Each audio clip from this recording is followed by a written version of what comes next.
Buya, ini tentang engkau tidak dapat bersembunyi.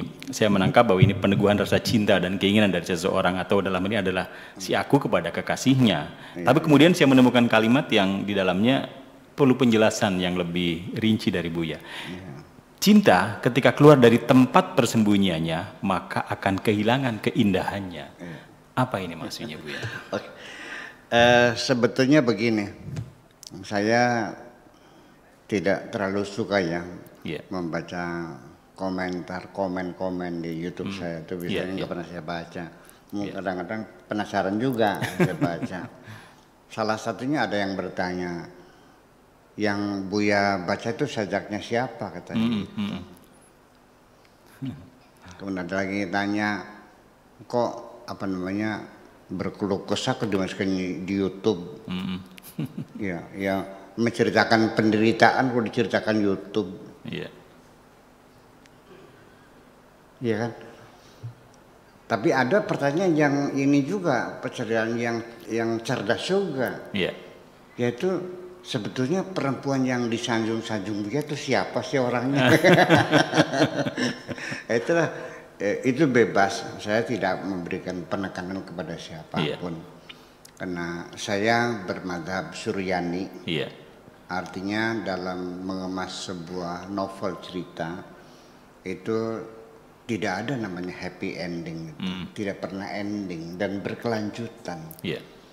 Apakah happy ending ataupun bad ending dan sebagainya, saya tidak seperti film India yang akhirnya lalu ketemu polisi, kawin, ya kan, direstui, lalu nyanyi, nangis, berpesta pora. Yang enggak, kehidupan tidak pernah berakhir kok. Ya, sengaja saya cut di tengah jalan. Lalu gimana kelanjutannya? Nah, disitulah namanya Suryani itu adalah memberikan kesempatan kepada pembaca untuk berimajinasi masing-masing, menyelesaikan cerita itu dalam pikirannya masing-masing. Nah, kemudian yang kedua, bahwa tokoh sentral ya dalam bahasa Indonesia itu, atau dalam bahasa Arabnya as-syakhsiyah al-mihwariyah, yaitu tokoh sentral cerita ini adalah aku. Siapa namanya tidak pernah saya sebutkan siapa aku ini, sehingga artinya memberikan peluang kepada siapa membaca, dia akan berimajinasi, berhayal bahwa dialah sebagai pelakunya. Sengaja saya tidak sebutkan namanya siapa, tokoh sentralnya atau syakhsiyah mihwariyahnya adalah anak sebagai aku. Adapun tentang cinta yang sudah keluar dari tempat persembunyian akan kehilangan dari keindahannya. Ini memang realitanya seperti itu. Sebelum kita gitu, perempuan yang kita mesrai dalam mimpi itu lebih indah daripada realitanya kok. Cinta dalam imajinasi lebih abadi daripada kenyataannya. Ya.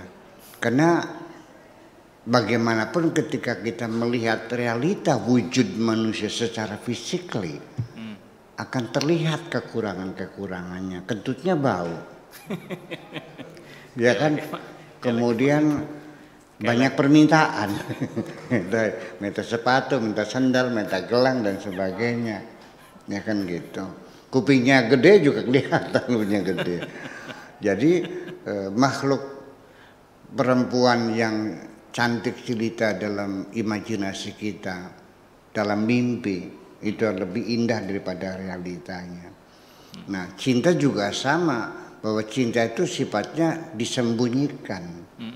Begitu cinta kita ini terbuka menjadi public consumption, ya public sudah diketahui oleh orang banyak, ya saya kira tidak indah lagi. Kita bercinta, di mana kita merasakan lebih tinggi tingkat kemesraannya? Apakah di tengah keramaian? Apakah di bawah pohon kersem di tengah malam? Nah, di bawah kersem di tengah malam lebih indah daripada kita terbuka di ruang yang terbuka. Dan rasanya cinta itu tidak perlu diceritakan kepada siapapun. Biarkan dia menjadi rahasia dalam diriku. Tidak ada siapapun yang tahu bahwa aku mencintaimu. Jadi semakin tersembunyi akan semakin indah. Dan itu sifat daripada pengamanan sesuatu yang harganya mahal. Itu selalu disembunyikan di tempat yang sangat terpencil yang tidak tergapai oleh manusia. Tempat persenjataan strategis Amerika tidak semua orang bisa tahu karena pasti disembunyikan. Senjata-senjata nuklir yang ada di Rusia juga dijaga ketat. Bedanya apa? Kalau di Rusia itu tempat-tempat senjata nuklir pemusnah, ya, senjata pemungkas yang bisa memusnahkan dunia itu dikawal oleh tentara berlapis-lapis. Tapi di Amerika tidak ada yang ngawal, karena orang tidak tahu bahwa di situ ada tempat rahasia. Kadang-kadang berupa rumah kosong yang tidak berpenghuni, rumahnya buruk, tapi disitulah tempat rahasianya. Seperti kita bawa uang banyak ke Jakarta, jangan pakai tas yang bagus, ya, bawa karung goni, ya kan gitu, dicampur dengan apa namanya dengan kertas koran kan gitu, kita teng-teng aja, taruh aja bawa kaki. Ya kira-kira orang itu tidak tahu bahwa kita bawa uang banyak, kalau tadi dicopet dong. Nah, cinta juga demikian, dia akan menjadi indah. Dan nanti yang penting adalah akan terjadi imbal balik saling menghormati di antara kita. Nanti saya uraikan kenapa cinta tersembunyi itu lebih indah. Karena situ ada satu penghormatan yang tulus di antara kita. Makasih, itu aja. Ya, luar biasa. Itulah penjelasan singkat tapi juga jelas yang disampaikan oleh Buya tentang cinta yang sebenarnya.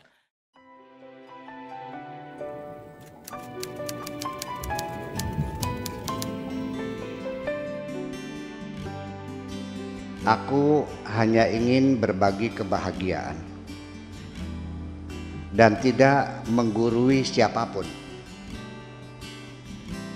Terlalu sulit bagiku untuk menyalahkan siapapun. Akan tetapi apabila ada orang yang ingin mengisi raportku, tentu aku sangat gembira sekali. Dan kujamin aku tidak akan sakit hati sedikit.